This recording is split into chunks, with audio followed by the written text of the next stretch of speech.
একটি নাম, একটি অধ্যায়, একটি যুগ। তিনি কেবল বাংলা সাহিত্যের গর্ব নন, সমগ্র বিশ্বের সংস্কৃতি ও সাহিত্য ভাণ্ডারের এক উজ্জ্বল নক্ষত্র। তিনি কবি, তিনি গীতিকার, তিনি নাট্যকার, তিনি চিত্রশিল্পী, তিনি দার্শনিক, তিনি প্রাবন্ধিক, তিনি শিক্ষাবিদ। এক কথায় সর্বত্রই তার অবাধ বিচরণ। বাংলা ভাষাকে বিশ্ব মঞ্চে প্রতিষ্ঠিত করতে তার অবদান অপরিসীম। তাই তাকে স্মরণ করা মানে আমাদের আত্মপরিচয়কেই নতুনভাবে আবিষ্কার করা। তিনি শুধু বাংলার নয়, গোটা ভারতের আত্মপরিচয়ের প্রতীক। বিশ্ব মানবতাবাদের প্রচারক হিসেবে তিনি সকল ভেদাভেদ, সাম্প্রদায়িকতা ও সংকীর্ণতার বিরুদ্ধে কলম ধরেছিলেন। সেই মহামানব কবিগুরু রবি ঠাকুরের ১৬৪তম জন্মবার্ষিকী উপলক্ষে টিউটোরিয়ালের বিশেষ নিবেদন শব্দ সুরের কাব্য বেলায়, সুরের আকাশে রবির খেলায়। তিনি শুধু বইয়ের পাতাতে আবদ্ধ নন, তার ছায়া বয়ে চলে বাতাসে, শব্দে, সুরে, প্রেমে, ছন্দে। তিনি শুধু কবি নন, তিনি এক অনুভব, এক আলো, এক বহমান জীবনধারা। আজ রবি দিবস, আজ ২৫শে বৈশাখ। সুরে ছন্দে আলোকিত হোক এই দিন, আলোয় উদ্ভাসিত হোক প্রতিটি হৃদয়।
রবীন্দ্রনাথ ঠাকুর, তাকে শুধু কবি বললে কম বলা হয়।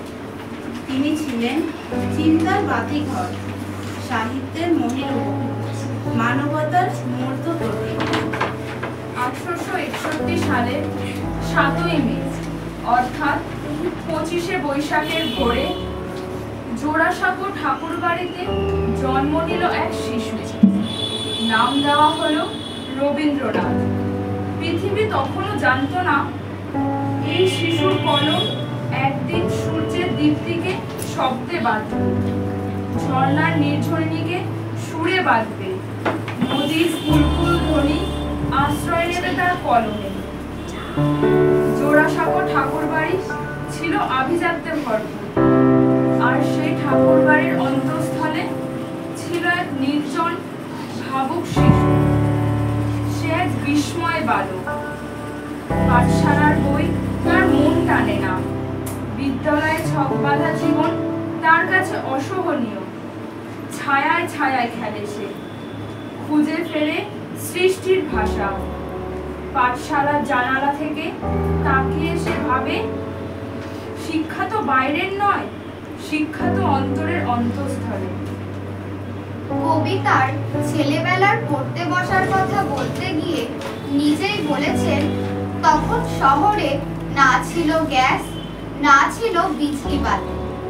পরে কেরোসিনের আলো যখন এলো, তার তেজ দেখে আমরা অবাক। সন্ধ্যাবেলায় ঘরে ঘরে পড়া শেষে জ্বালিয়ে যেত রেড়ির তেলের আলো। আমাদের পড়বার ঘরে জ্বলত 2 সলতের একটা সেজ। মাস্টার মশাই মিটমিটে আলোয় পড়াতেন প্যারিস সরকারের ফার্স্ট বুক। প্রথমে উঠতো হাই, তারপর আসতো ঘুম, তারপর চলতো চোখ রগড়ানি। বারবার শুনতে হতো মাস্টার মশাইয়ের অন্য ছাত্র সতীন সোনার টুকরো ছেলে, পড়ায় আশ্চর্য মন, ঘুম পেলে চোখে নস্যি ঘষে। আর আমি সে কথা বলে কাজ নেই। সব ছেলের মধ্যে একলা মূর্খ হয়ে থাকবার মতো বিশ্রী ভাবনাতেও আমাকে চেতিয়ে রাখতে পারত না। রাত্রি 9টা বাজলে ঘুমের ঘোরে ঢুলু ঢুলু চোখে ছুটি পেত। বাহির মহল থেকে বাড়ির ভিতর যাবার সরু পথ ছিল খড়খড়ির আবরু দেয়া। উপর থেকে ঝুলত মিটমিটে আলোর লণ্ঠন। চলতুম আর মন বলতো, কি জানি কিসে বুঝি পিছু ধরেছে। পিঠ উঠত শিউরে। তখন ভূতপ্রেত ছিল গল্প গুজবে, ছিল মানুষের মনে আনাচে কানাচে। কোন দাসী কখন হঠাৎ শুনতে পেত শাকচুন্নির নাকি সুর, দরাম পড়ে পড়তো আছাড় খেয়ে। ওই মেয়ে ভূতটা সবচেয়ে ছিল বদমেজাজি। তার লোক ছিল মাছের পরে। বাড়ির পশ্চিম কোণে ঘন পাতাওয়ালা বাদাম গাছ, তারই ডালে এক পা আর অন্য পাটা তেতলার কার্নিশের পরে তুলে দাঁড়িয়ে থাকে একটা কোন মূর্তি। তাকে দেখেছে বলবার লোক তখন বিস্তর ছিল, মেনে নেবার লোকও কম ছিল না। দাদার এক বন্ধু যখন গল্পটা হেসে উড়িয়ে দিতেন, তখন চাকররা মনে করত লোকটার ধর্মজ্ঞান একটুও নেই, দেবে একদিন ঘাড় মটকিয়ে, তখন বিদ্যে যাবে বেরিয়ে। সে সময়টাতে হাওয়ায় হাওয়ায় আতঙ্ক এমনি জাল ফেলেছিল যে টেবিলের নিচে পা রাখলে পা সুরসুর করে উঠত। হে নূতন, দেখা দিক আর বার জন্মের প্রথম শুভক্ষণ, তোমার প্রকাশ হোক কুহেলিকা করি উদ্ঘাটন। সূর্যের মতন রিক্ততার বক্ষ ভেদি আপনারে করো উন্মোচন। ব্যক্ত হোক জীবনের জয়, ব্যক্ত হোক তোমা মাঝে অসীমের চির বিস্ময়। উদয় দিগন্তে শঙ্খ বাজে মোর চিত্ত মাঝে, চির নূতনের দিল ডাক 25শে বৈশাখ। এই ডাক শুধু আজকের দিনটির জন্য নয়, তা তার প্রত্যেক জন্মক্ষণে। এই ডাক, এই উন্মেষ বারবার ফিরে ফিরে আসে আমাদের চেতনায়, আমাদের চিন্তায়।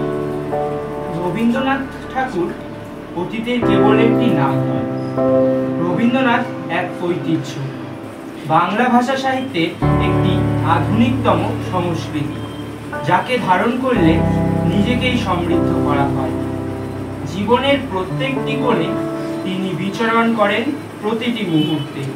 রোমান্টিক কবি হিসেবে রবীন্দ্রনাথকে অতুচ্ছে তুলে ধরে ভাষার সাবলীলতায় যে শৈল্পিক বুনন তিনি এঁকে গেছেন, তাতে তিনি সম্ভবত পৃথিবীর সর্বকালের অন্যতম শ্রেষ্ঠ রোমান্টিক কবি হিসেবে পরিগণিত হতে বাধ্য। রোমান্টিজম জন্ম দেয় ব্যক্তি স্বাতন্ত্র্যবাদে। এই ব্যক্তি স্বাতন্ত্র্যবাদের মধ্যে লুকিয়ে থাকে গণতন্ত্রের সফলতার মূল চাবিকাঠি। কারণ ব্যক্তি স্বাতন্ত্র্যবাদ জন্ম দেয় এমন এক অধিকার বোধকে, যেখান থেকে আসে স্বাধীনতা, ভ্রাতৃত্ব ও সাম্যের ধারণা। তার কালির আঁচড়ে ফুটে ওঠে বইতে দাও প্রেম ধারা, হৃদয় হতে হৃদয় পানে। তিনি শুধু কবিতাই লেখেন না, শিখিয়ে দেন ভাষাকে কিভাবে ভালোবাসতে হয়। তার গানে ছিল না কোনো বিভাজন। তার গানে দেশ, প্রকৃতি, মানুষ, প্রেম, ঈশ্বর এক হয়ে যায় সবকিছু।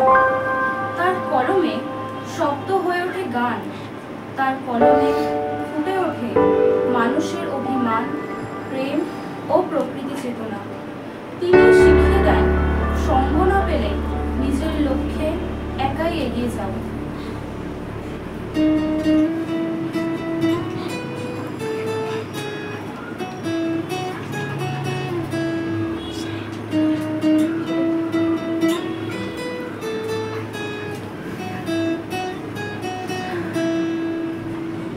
যদি তোর ডাক শুনে কেউ না আসে, তবে একলা চলো রে। যদি তোর ডাক শুনে কেউ না আসে, তবে একলা চলো রে। একলা চলো, একলা চলো, একলা চলো, একলা চলো রে। তবে একলা চলো, একলা চলো, একলা চলো, একলা চলো রে। যদি তোর ডাক শুনে কেউ না আসে, তবে একলা চলো রে। যদি তোর ডাক শুনে কেউ না আসে, তবে একলা চলো রে।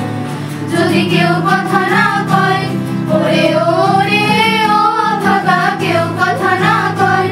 যদি সবাই থাকে মুখ ফিরায়ে, সবাই করে ভয়। যদি সবাই থাকে মুখ ফিরায়ে, সবাই করে ভয়। তবে পরার খুলে ও তুই মুখ ফুটে তোর মনের কথা একলা বলো রে। ও তুই মুখ ফুটে তোর মনের কথা একলা বলো রে। যদি তোর ডাক শুনে কেউ না আসে, তবে একলা চলো রে। যদি তোর ডাক শুনে কেউ না আসে, তবে একলা চলো রে। যদি সবাই ফিরে যায়, ওরে ওরে ও ভাগা, সবাই ফিরে যায়। যদি গহন পথে যাবার কালে কেউ ফিরে না যায়, যদি গহন পথে যাবার কালে কেউ ফিরে না যায়, তবে পথের কাটা তুই রক্ত মাখা চরণ তলে একলা দলরে। ও তুই রক্ত মাখা চরণ তলে একলা দলরে। যদি তোর ডাক শুনে কেউ না আসে, তবে একলা চলো রে। যদি তোর ডাক শুনে কেউ না আসে, তবে একলা চলো রে। যদি আলো না ধরে, ওরে ওরে ও ভাগা, আলো না ধরে। যদি ঝড় বাদলে আধার রাতে দুয়ার দেয় ঘরে, যদি ঝড় বাদলে আধার রাতে দুয়ার দেয় ঘরে, তবে বজরা নলে আপন বুকের পাঁজর জ্বালিয়ে নিয়ে একলা চলো রে। আপন বুকের পাঁজর জ্বালিয়ে নিয়ে একলা চলো রে। যদি তোর ডাক শুনে কেউ না আসে, তবে একলা চলো রে। যদি তোর ডাক শুনে কেউ না আসে, তবে একলা চলো রে। একলা চলো, একলা চলো, একলা চলো, একলা চলো রে।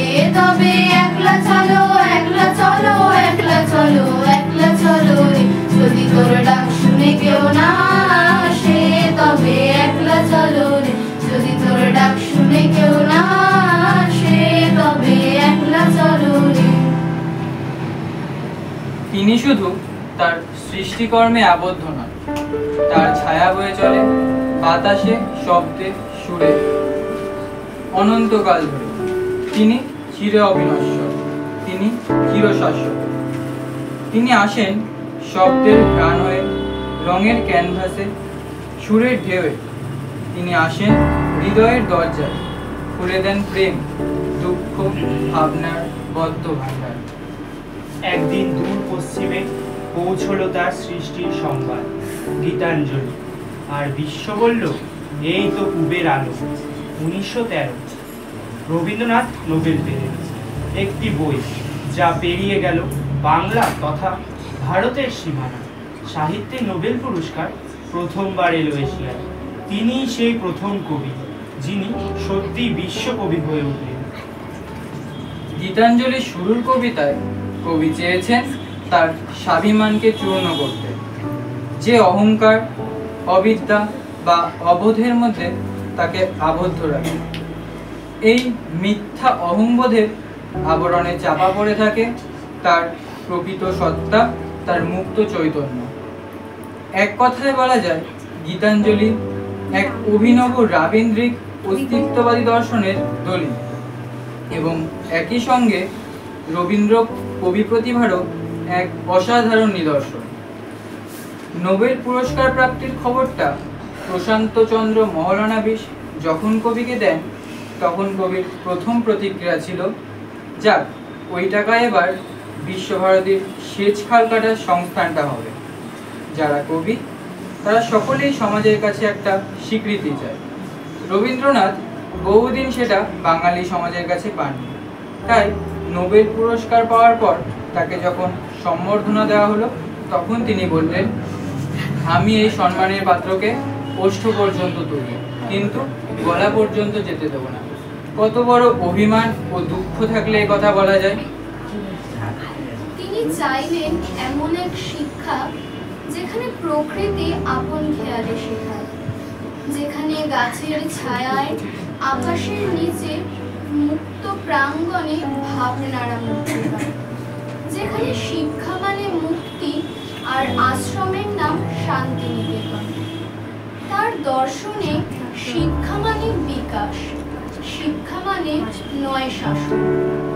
এই দর্শনেই 1921-এ জন্ম নিল বিশ্বভারতী, মানবতার বিশ্ববিদ্যালয়। সমগ্র বিশ্বের জ্ঞান গরিমার এক অভূতপূর্ব মিলনস্থল, যেখানে পশ্চিমের জ্ঞান ও পূর্বের আত্মা মিলে গড়ে উঠল এক নতুন সভ্যতা। জীবনের গোধূলি লগ্নে যখন চোখ কিছুটা ঝাপসা, তিনি ধরলেন তুলি, রঙে রঙে আঁকলেন অভিমান, নিঃসঙ্গতা, প্রেমহীনতার বিষাদ, অন্তরের চেতনা, অনুভব, যা ছিল সহজ সরল কিন্তু গভীর বাক্য। তার আঁকা ছবি যেন নীরব চিৎকার। তিনি না বললেও তার ছবি যেন বলে যায়, আমি চুপ করে থেকেও বর্ণনা। সাল 1941। প্রেম তৃষ্ণা জীবনটাকে ডুবে যাওয়া কবি লিখলেন, দিন হতে যেতেছে শুকায়, জীবন হতেছে শেষ, শিথিল কপল, মলিন নয়ন, তুষার ধবল কেশ।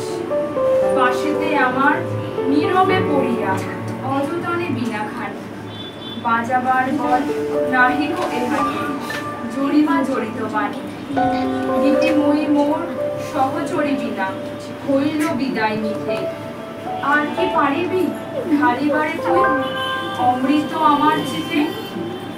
তবু একবার, আরো একবার, ত্যাজিবার আগে প্রাণ। মরিতে মরিতে গাইয়া লইব স্বাদের সেসব গান। নিবে আমার সমাধি ওপরে তরুগণ শাখা তুলি, বনদেবতারা গাহিবে তখন মরণের গান। আবার কখনো কবি হয়ে ওঠেন অন্তর্যামী।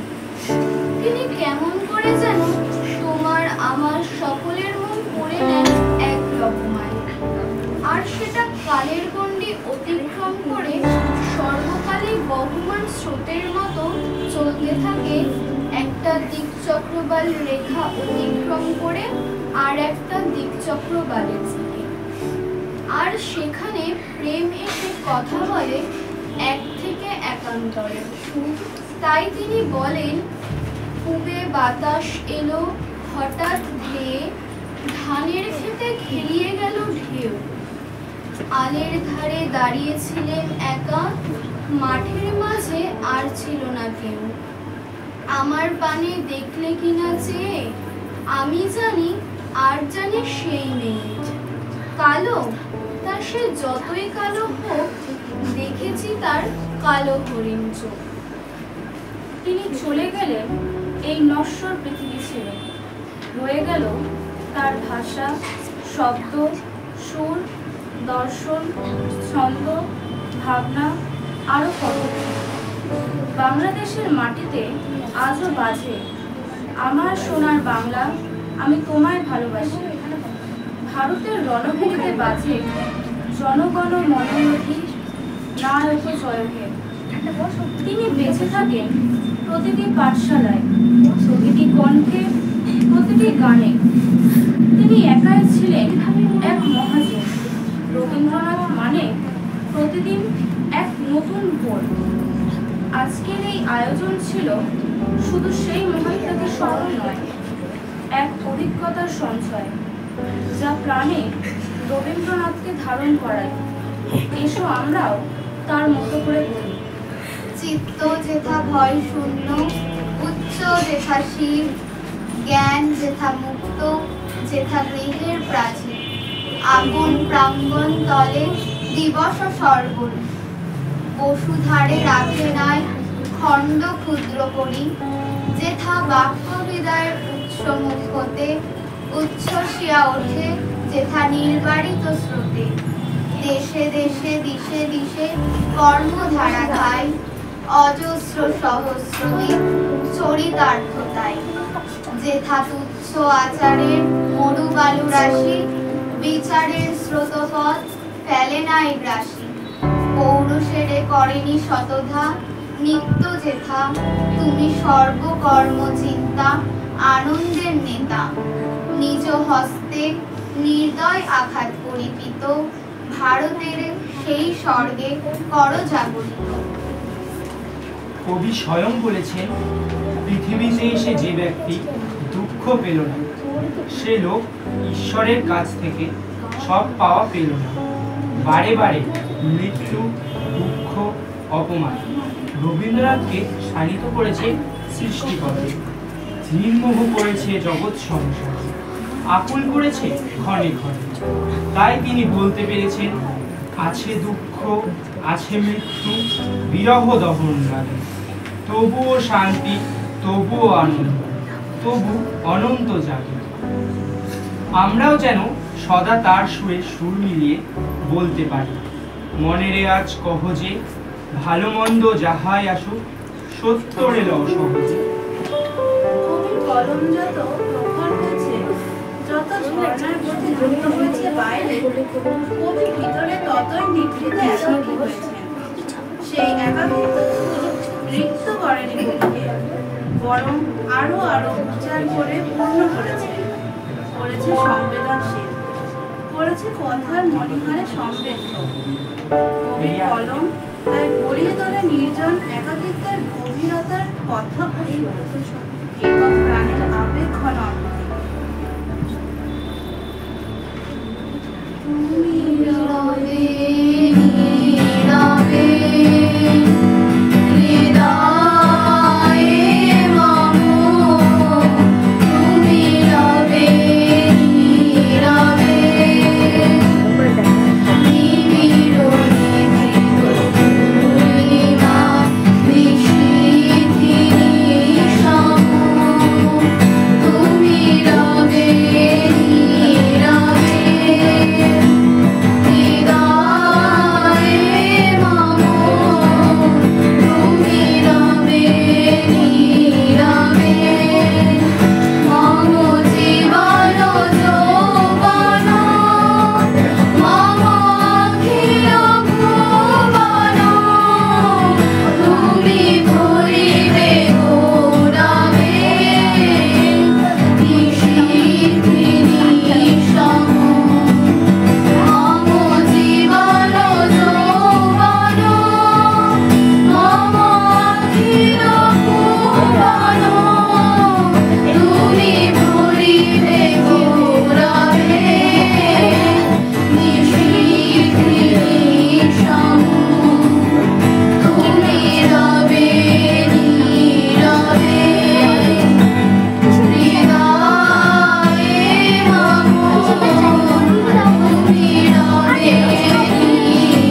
কবি নন, তিনি এক নীরব আলো, যে আলো পথ দেখায়, চেতনা জাগায়, ভালোবাসা শেখায় বহু ভেদাভেদ জর্জরিত এই জীর্ণ মানব জাতিকে।